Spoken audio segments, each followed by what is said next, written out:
উপরের দুইটা কোডে একটা জিনিস ভুল করছিলাম, আমি সিস্টিক কনফিগারেশন করতে ভুলে গেছিলাম। সো সিস্টিক কিন্তু কনফিগারেশন করা লাগবে, এই যে সিস ক্লক কনফিগারেশন এটা নিয়ে কিন্তু বসাইতে হবে, ঠিক আছে? এটা না বসাইলে কিন্তু কাজ করবে না। সো এখানে হচ্ছে সিস্টিক কনফিগারেশন এটা দেওয়া লাগবে। দেন হচ্ছে টু ডিফারেন্ট ইন্টারাপ্টস, এখানেও হচ্ছে তোমার সিস্টিক কনফিগারেশন এটা দেওয়া লাগবে, ঠিক আছে? অ্যান্ড এদেরকে কিন্তু মেইনে কল করতে হবে, sys clock configuration.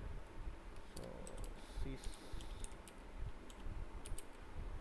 Clock configuration, sys clock configuration এটা লেখা লাগবে।